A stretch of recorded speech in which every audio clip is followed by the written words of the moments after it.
I started this battle when I saw them bulldozing islands in the river.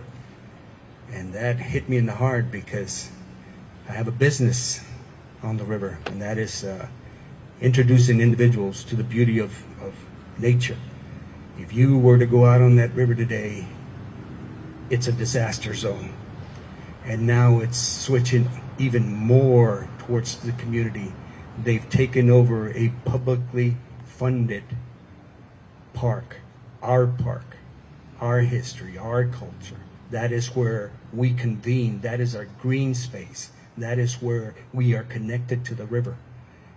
And we don't have access to it. And if you will take a walk and look down there, you can see that it's becoming a military base. You'll see tons of different types of equipment, new structures, new platting out. They're digging in. And I'm concerned about it because now political pundits, certain individuals, certain groups claiming to be an army of God are coming to our community to spread hate and to spread dissension. And I'm troubled by that because this is not who we are. And the reason that as a member of the Eagle Pass Border Coalition, I'm thankful to be speaking before you because we need this to stop. And there's only one individual that can stop this, and that is our governor. But as you may have heard, he's going to be here on Sunday. The last time he was here, he brought 4 of his buddies. Now he's bringing 10 more, a total of 14 governors coming to our community to spread hate, false narrative, and to put our culture down and to put our community down. Now this governor needs to represent 100% of the people that are Texans. And last time I heard, Eagle Pass has a comma and then there's Texas on it. We are part of Texas. We need to be respected. We need to be listened to, and we need to play a role in any decision making that occurs on those 47 acres. That belongs to our community. And if our city administrators are not going to defend it, then the Eagle Pass Border Coalition and a group of churches will. And any individual interested in defending the takeover of property by state, I'm here for you. There's so many things that are going to happen over this weekend. And there's visitors coming to our community. And you're welcome, as long as you respect our culture and respect our diversity, and let's stay civil. There's so many things that are so beautiful about this community. And over the generations, we've grown and we've prospered. But this is not the type of attention that we were looking for, to be the resurrection of a secession of a state. We do not in no way stand for that. We are proud Americans. We are good people. We are church-going people. We're respectful. And we expect the same from any person that visits our community. What's about to happen over Saturday and Sunday is going to be historic. We've never had so many groups from outside come into our community. You know, on April the 8th, at exactly 12:57, this community is going to go dark for 4.5 minutes. It's going to be a total solar eclipse. And I was hoping, when I heard about this 7 years ago, that Eagle Pass would be recognized as the first point where you can see the eclipse. And that's how I was hoping. But now we're known at this point where a potential civil war might commence. And that scares me, and it should scare you too.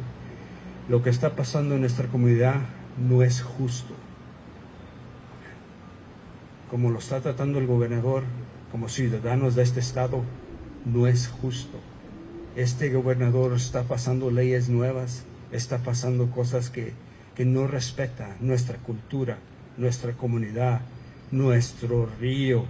Si ustedes lo pudieran ver, es un río que está destrozado y me duele el corazón, porque ese río tiene historia, nuestra historia de esta comunidad. Y me duele duro, y lo siento, y siempre lo defenderé. Pero necesitamos que este problema sea un problema de la comunidad, que sea un problema de la gente, que sea un problema donde todos vamos a querer resolver, que el gobernador no es dictador, que no tiene esos derechos para venir a nuestra comunidad y decirlos cómo los debemos de portar, si no los podemos acercar a nuestro río, que no los podamos acercar a nuestros parques, que no podamos levantar a nuestra abuelita de la iglesia. Está pasando unas cosas en este estado que no entiendo, pero ojalá que si me escuchan, que puedan levantar y celebrar nuestra cultura, la frontera, la gente que somos, nuestra gente. Les pido eso, por favor. Ya voy a terminar, pero los quiero invitar. Este sábado lo vamos a juntar allí cerca de Shelby Park, en la esquina de Ford y Ryan. Si quieren invitar a tener una plática, si quieren invitar a venir, ahí estaremos por ustedes. In conclusion, what I'd like to say is that what's happening here is historic, and I thank you for being here, press. This story couldn't be told without you. I take my hat off to you, and I thank you. I'm inviting all of you to a gathering at the corner of Ryan and Ford, and we're going to be set up there having some hot dogs. If you're hungry, I'd like to feed you.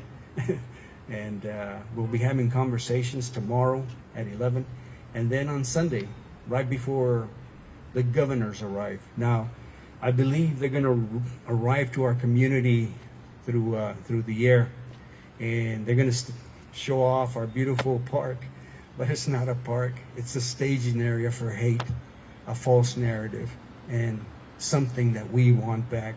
And I'll tell you personally, I want my river back. I want my park back. I want control in our community. I want a say in our community. I want you to help us. You're listening to me. I hope you can help us. That's all that I ask. And for those that are coming to our community, enjoy the culture, enjoy the food, enjoy the beauty of our people. 95% Hispanic. And we welcome you with open hearts as long as you welcome us in your heart. And I thank you for your time. Me da muchas gracias que escucharon todos. Si los pueden apoyar, ahí vamos a estar en la esquina de Ryan y Ford. Pasen a platicar con nosotros. Y en este tiempo quiero pasarlo a la siguiente persona. Gracias, Juan. Thank you, yes. Hey.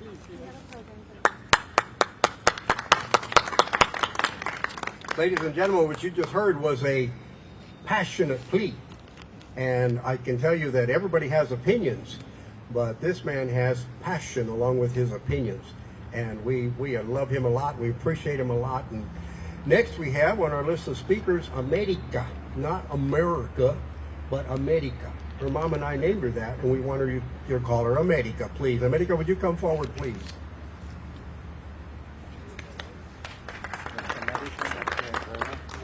Thank you, Dad.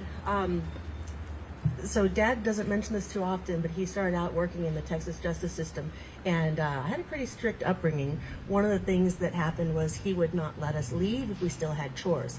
And so I'm kind of shocked that we have 15 governors coming down to Eagle Pass when they still have chores in their home states. So Eagle Pass, we need so many things. We need education, support for our schools. We need support for our hospitals.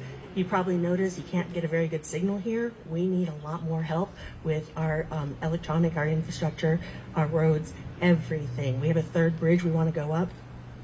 And our governors are leaving the mansion. They're not getting work done. They're not passing bills. And we're asking them, stop making up fairy tales and get some work done. Now, one of the things that I did back in 2020 was I actually was part of a group that tried to rename Shelby Park. And I think more than ever, we need to change the name so that it no longer reflects a bygone era and an era of hate. And we need to name it to something that's more reflective of this town, the town that I love. I'm personally holding out for the Mike Garcia Park, Friendship Park, but I'll leave that up to our community to decide what they want to do. Now, if you want to hear from our community what's going on Saturday at 11 a.m., we have a Meet the Locals event happening at the corner of Ford Street and Shelby Street, Ford Street and Ryan Street outside of Shelby Park. And so you have a chance to come down, enjoy some Texas hospitality, and get to know us really well. You know, instead of talking heads on, you know, different channels, you can talk to us and see what we're like. The other thing I want to do is I want to invite everybody to our churches here in Eagle Pass. We have a number of them, and we know it's kind of hard with travel and everything else. So we're having a prayer service at 1 p.m. on Sunday. And today, here and now, and the pastor's with me, we are inviting the 15 governors to come in early at 1 p.m. and join us in prayer. So they're saying that they're trying to do God's work, and we're saying, well, we, our houses of faith, have this work that we would like you to do with us. And it starts by, you know, bending your head and listening to inspiration. So I'm hoping the inspiration they hear from their father is you have chores at home, but we'll see how that goes. So, and then following the prayer service, we will have fellowship. So I hope everybody will join us on Saturday and then on Sunday. Now we have a couple more speakers, but afterwards we will be available for questions. So I'll yield the floor back to my father. Thank you, America. That was well said. What's this? Park, Mike Garcia. That's the first time I've ever heard that. I thought about it for a while. Yeah, I guess you did. You concocted that. And once again, you hear someone talking with a lot of passion, because she's got a lot of passion. She learned how to paddle down that river in our canoe, which we haven't used in quite some time since the violence was here. It's parked on the side of our house, turned over upside down. At this time, Tino Garza, is Tino here? Tino, Pastor Tino, I didn't see you come in, but we're going to go to Pastor Doug. This guy, he towers over the rest of us because he's so tall. Pastor Doug, please come forward and tell them who you are and who you're with. Appreciate you. Thank you.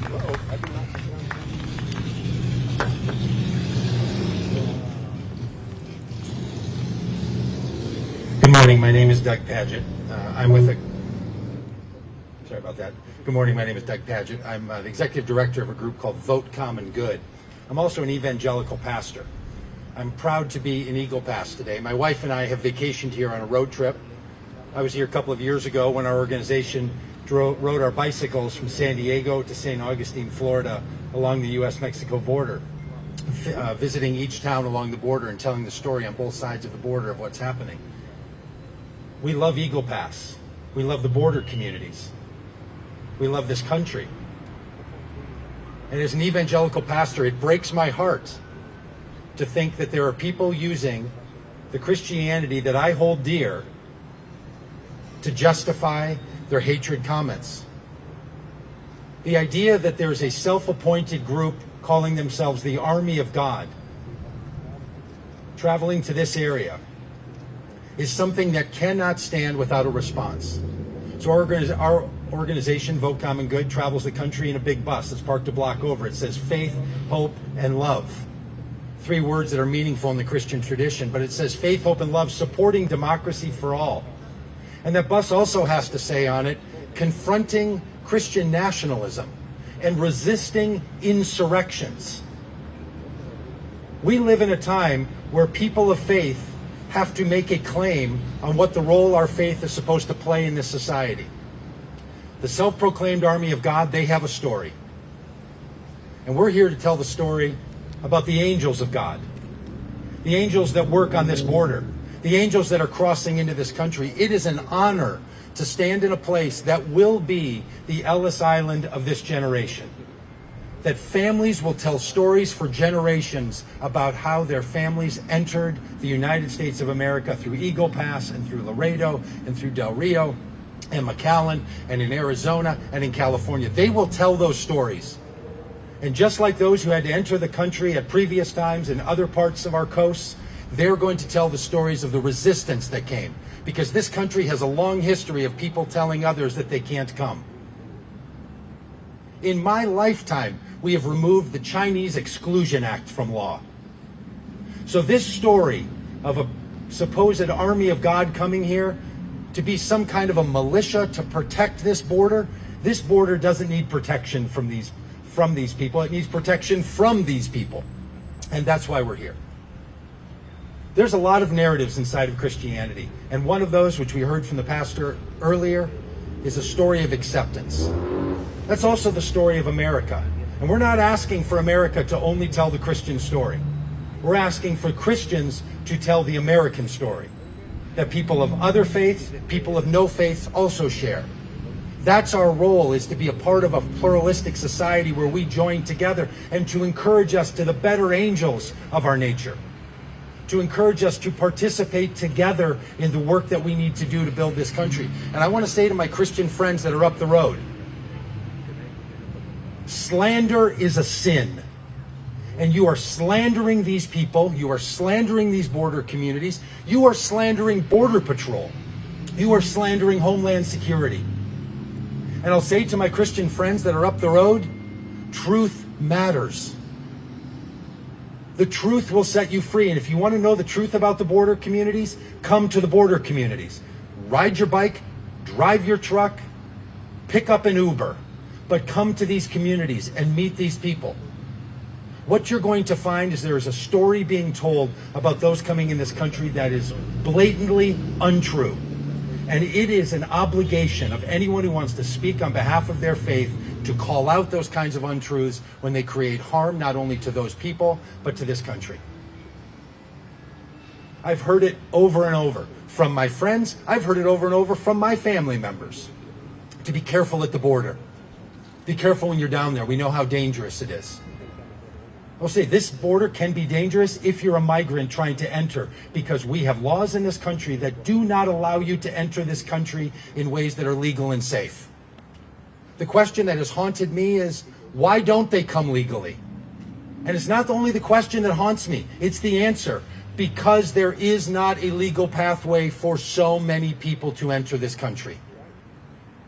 Border practices and policies preventing those who are seeking asylum from even reaching U.S. soil to do it the legal way creates a hazard. Putting people in the harm that is created by cartels that are trafficking them because of United States border policies, that puts them at harm. So if you're going to be concerned about people being harmed at the border, it's our border practices that are causing that harm. So we want to talk about policy, but for me as a pastor, we want to talk about the heart of the people who are coming to this community, proclaiming that they are true Americans holding a true faith. And we want to say to them, if that's actually what you want to do, then you need to engage. Because there's another way forward. So thank you. We'll be around after this. We'll be around this whole weekend. We're going to take our group and go up to where the convoy is meeting, and we're going to engage with people in conversation. One of the great things about being an evangelical is I get to be an evangelist. And there is a whole mission field 25 miles from here that we're going to go visit and try to help these people understand the truth that they're seeking to proclaim. So we look forward to being with you. Again, my name is Doug Padgett, D-O-U-G-P-A-G-I-T-T, and from Vote Common Good. Thank you. Thank you, brother. Appreciate what you had to say. Wow, we have heard some passionate pleas and passionate words, and those were just as passionate as Jesse's. And thank you, Pastor, for sharing those things with us. I do have one other person that is not on our agenda that I asked her to say a few words. Juanita, come forward, please. Juanita's been past president of the Texas A&M Mothers Club, and we've sent a lot of kids from this community to not just Texas A&M in Bryan, but in Laredo, in Galveston, now in San Antonio, and we are real proud of all our Texas Aggies. And Juanita's been involved in local activities for all your life, I believe, huh? I'm not going to tell them how long that is, but please say a few words. I know you got to get back in the courthouse. Good morning, everybody. Yes, I am Juanita Martinez. I was Aggie-Mom president for 6 years, and by the way, we did get statewide recognition when I was president. Little old legal pass. But my message today is very clear. Of course, everybody knows we are exhausted. The community is exhausted by what is happening here. And it's true.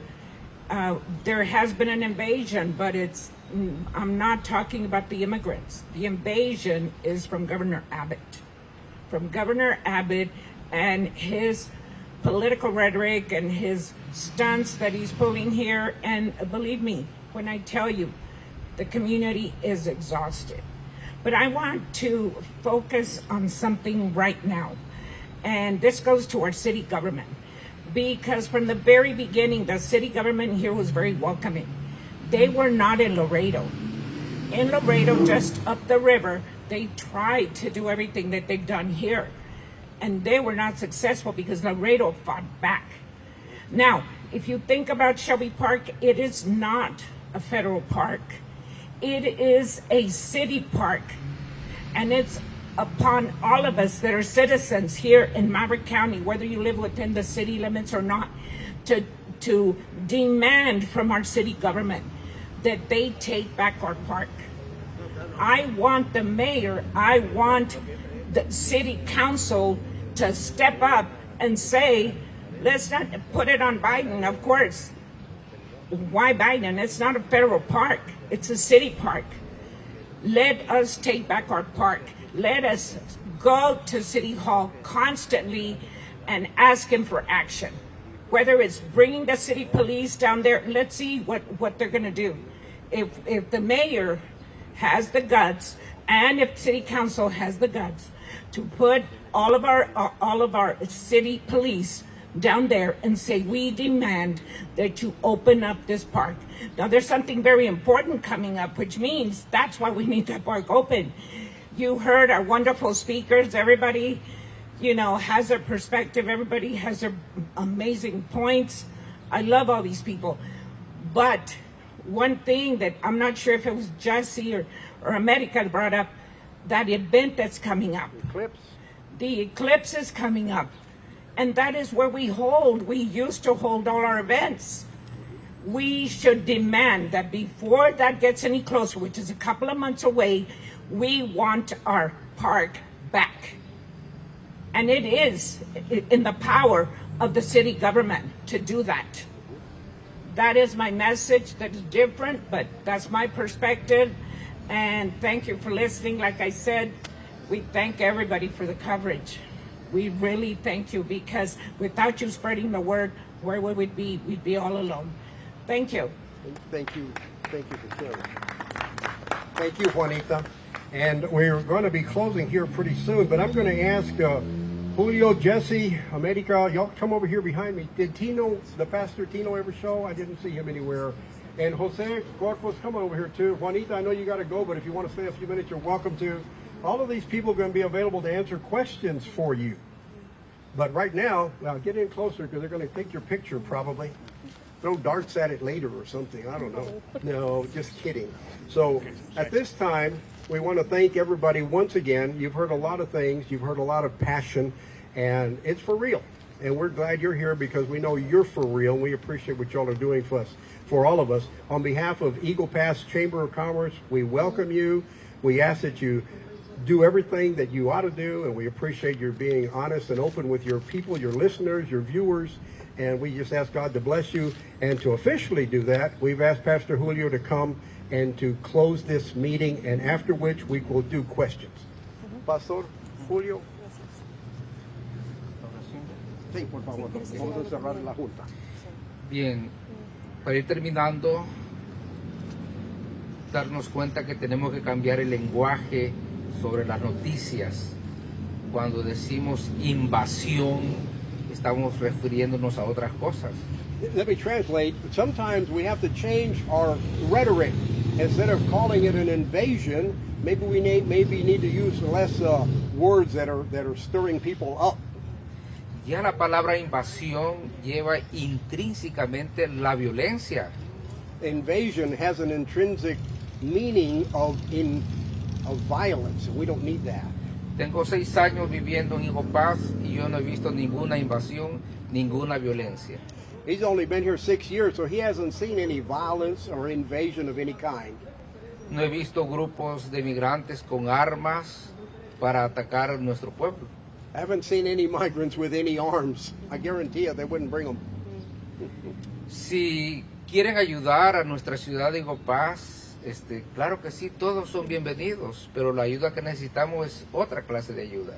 If you want to help Eagle Pass, and yes, we need all the help we can get, we ask you to do it in a different way. Tenemos muchas familias que sus casas, sus techos están destruyéndose. Tenemos muchas familias que sus casas, sus ventanas están mal. Tenemos algunos barrios donde las casas necesitan ayuda. Esa es la clase de ayuda que necesita Higo Paz. We do have a lot of folks that are below the poverty line, a lot of elderly people who live in housing that maybe needs weatherization, maybe a new roof, some neighborhoods that need some work in the streets and places like that. And if anybody wants to help with those kind of things, we welcome you. And we have had many groups, missionary groups and other groups, to come and help us here in Eagle Pass, and we appreciate that very much. Si ustedes pueden dar una mirada a nuestro alrededor, verán a un Higo Paz tranquilo y muy trabajador. If you look around, you'll see that Eagle Pass is a very peaceful place. Like a lot of small towns, business is going on as usual. It's very tranquil, and there's a lot of happy people that are here, except for the situation we're enduring right now. Pero si seguimos con leyes injustas sobre migración, si seguimos con leyes que invaden realmente nuestro pueblo, tendremos puentes cerrados, tendremos negocios cerrados por la falta de flujo de gente entre una comunidad y otra, como es México y Estados Unidos. He said a lot there. We don't need a lot of the drama that we're having right now. We don't need bridges closed because there's a lack of resources to hold the bridges open. And because of the bridges being closed, our local downtown businesses and in town lost a whole lot of money before Christmas, the time it's usually their peak season. And since then, people from Mexico didn't come, didn't spend, didn't get their kids their Christmas gifts that had at Walmart and other places. I added that. And we need things to change, to make things better for the economy, for the people here, for everybody's best interest. Termino diciendo, hermanos y hermanas, que si Estados Unidos es una gran nación, es porque es Naciones Unidas. If we're going to say that the United States is a great nation, we want to say it because it is a united nation, which seems like now it's not so united. En el nombre del Padre, del Hijo y del Espíritu Santo. Amén. Padre Santo, te damos gracias porque tú nos das la fuerza del Espíritu para poder defender, Señor, nuestra tierra, nuestros parques, nuestros puentes y defender la vida humana, la dignidad, para defender a todos aquellos que vienen pidiendo una ayuda. Desde hace muchos años esta nación ha apoyado a todas las naciones que tocan su puerta. Te pedimos, Padre, que eso no cambie, que Estados Unidos siga siendo grande, pero con un corazón abierto a todos aquellos que necesitan de él. Bendícenos a nosotros que estamos aquí, Señor, y te pedimos que nos des la fuerza para mantener la sabiduría, la inteligencia, Señor, para poder seguir tus leyes. Todo te lo pedimos a ti que vive y reina por los siglos de los siglos. Amén. Amén. El Padre, el Hijo y el Espíritu Santo. Pastor Julio, thank you for that, and be aware that you've been prayed over and you've been blessed, and I hope you feel that way about things. At this time, we're going to open this up for some questions, and you've been raising your hand since earlier. John? Yeah. David. Yeah. Go ahead, David. So tell us more about this plan to change the name of the park. Why do that? What would be the mechanism for that? Some years ago, some folks decided that anything related to the Confederacy wasn't good. We had a school named Robert E. Lee High School. That's now named after Juan Seguin, a hero of the Alamo, which I didn't mind that he changed it to his name, but they want to change things that were involved with the Confederacy. And America's idea was her and some others in her class that did that. You want to tell them? Yes. So, many items, many monuments and places that were named in modern times. They were not named at the time of the Confederacy. And so we used to call that the Vega. It was not until the 1980s that it had the name of Shelby Park. And it doesn't have resonance for today's times. And it is a symbol of hate. Confederacy was about slavery, make no mistake. And so we are in different times, more enlightened times. And we want to have a name that more reflects the city of Eagle Pass and our abrazo ceremony and the amistad that we have for ourselves and our sister city and for our largest trading partner and friends, Mexico. Another question, somebody? Who would you direct your question to? ¿A quién va a dirigir su pregunta, señor? Jesse. Pastor Julio.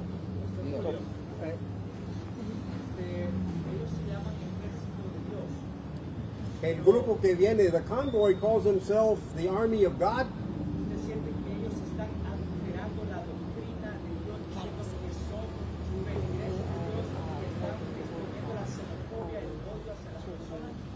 His question is, do you think that they're twisting the words Army of God and making people perhaps be xenophobic, and maybe they're misleading people a little? ¿Cómo va a contestar eso, hermano? Correcto, si nosotros vamos a la palabra de Dios, a la Biblia, nos damos cuenta que el odio no cabe en el pueblo de Dios. El racismo no cabe en el pueblo de Dios, ¿verdad? Entonces todo aquello que va en contra de la palabra, no podemos decirle que es cristiano, o sea, podemos disfrazar las cosas de Dios de otra manera. Por eso siempre dice que a veces el lobo se viste de oveja para engañar al rebaño. ¿Qué opina que se llama o se ha denominado el Ejército de Dios? Pues realmente es muy triste querer poner el nombre de Dios, ¿verdad?, en estas situaciones, cuando lo que estamos haciendo crecer es el odio, la violencia. Entonces no va el nombre de Dios ahí. Es triste querer usar esa bandera cuando no es realmente el amor de Dios el que gobierna. Doug, would you like to speak to that question? Did you hear the question? Yeah. As I understood the question, it was, are the people who are being the self-proclaimed army of God, are they twisting the understanding of God and the understanding of the Christian tradition? I would agree with that sentiment. I do believe that they are twisting it, and I believe they're doing it intentionally. Now, that has been a long-held practice inside of Christianity, frankly. There have been many movements that have tried to turn the Bible and to use it in ways that are going to be harmful for people. Fortunately, the Christian tradition knows how to respond to that. And the way you respond to it is in faith, hope, and love, with proper teaching, and with engagement. The United States of America also knows how we have a history of twisting the documents and the teachings of this country. And the same way forward is the same way for the United States of America. So that's what we must do. And those of us who are comfortable in that engagement, we invite you to engage. We know that some people don't feel comfortable. It may not be their calling. They may not feel personally safe enough. It might not be something they even understand what kind of twisting is going on. But for those who do, we ask them to wake up and to speak up and to stand up. These are those times. If you've ever wondered in American history what you would do in moments of crisis, this is one of them. And these people that are organizing, not just a truck brigade, they're organizing online, they're organizing through people like Steve Bannon and Michael Flynn. They have whole organizations and training and pastor conferences. Our organization is going to go to Arizona and to Phoenix because there's an entire group of pastors, thousands of them, getting together to be taught by these people these mistruths. So there is a lot of work to be done. We invite anyone to participate in that. And the thing you need to do anytime you're engaging in these crises is be sure that those who are the most vulnerable are the most protected and cared for. And that's why we're proud to be in this town. We're proud to do this work. Thank you. Dígame. Una pregunta. Pastor, ¿debería México detener el paso de migrantes como lo está haciendo ahorita? Por eso no vemos a tanto migrante pasando la frontera. The question was, is Mexico doing what they're doing in Mexico to prevent immigration from coming here? And should they be doing it? Pues pienso que cada país tiene sus leyes, ¿verdad? Y ellos al dejar pasar tienen que dar un documento para que sean legales al tramitar por su país, México. Pero creo que no es legal querer detener y no darle paso a nadie.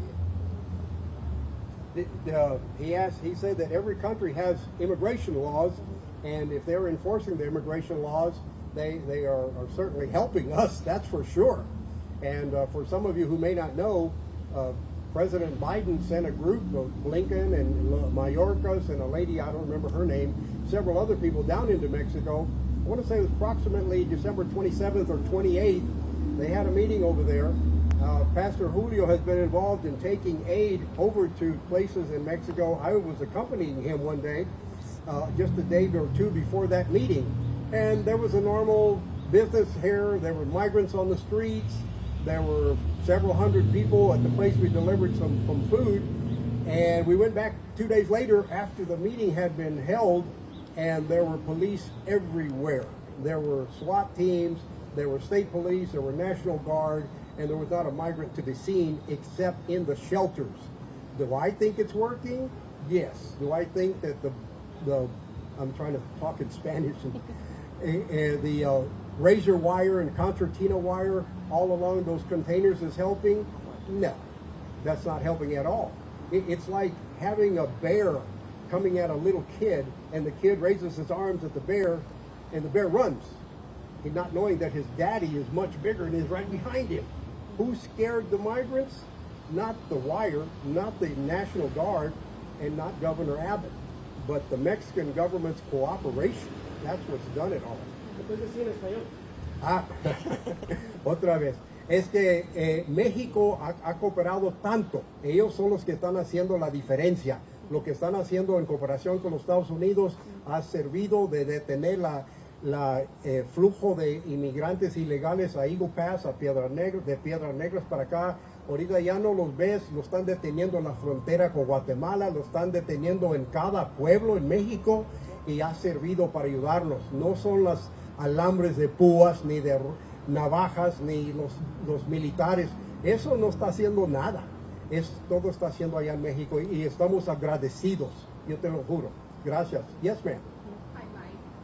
I was hoping that you could comment on the border deal in D.C.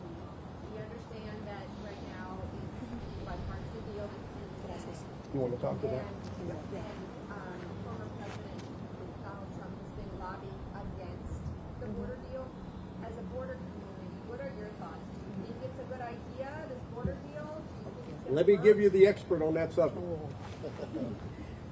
Not the expert, but I've been brought up to speed very quickly living here in Eagle Pass.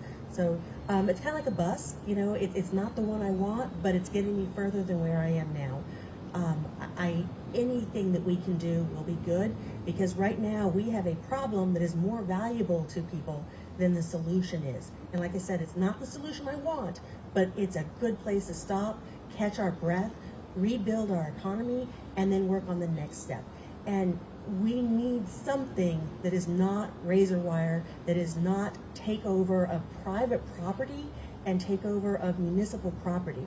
So it's a good first step, and I look forward to a second term with a president who's going to work more towards a more humane and just immigration policy. President Trump has been lobbying against it. If this border deal doesn't go through, would you blame President Trump for it? You know, there are a lot of people to blame for a lot of things, and I think we need to take a look at ourselves and what we have within ourselves to do, and start with ourselves. Let he who is without sin throw the first stone. So I'm going to urge everybody to step up and speak up and to take action in their communities and organize and say, you know, this is what Jesus said. You know, what would Jesus do is that we come back to. So I'm not going to throw blame on him here in public, but in private, I have a lot of opinions on that. You have to come to our house and have dinner, and we'll talk over the table and have a glass of wine and, you know, in vino veritas. Are there any other questions, pressing questions? We do have some more people that are here. This one over here. Another comment? Oh, yes, ma'am, I'm sorry. No worries. I just wonder if any of y'all support calls to federalize the Texas Guard. There are big calls on Biden to federalize the Texas Guard, which is something you can do. I just wonder if anybody here supports that, or would call on Biden. Que si alguien aquí sabe si alguien ha pedido al presidente hacer federal lo que es la Guardia Nacional de Texas, que ahorita está bajo el gobernador Abbott.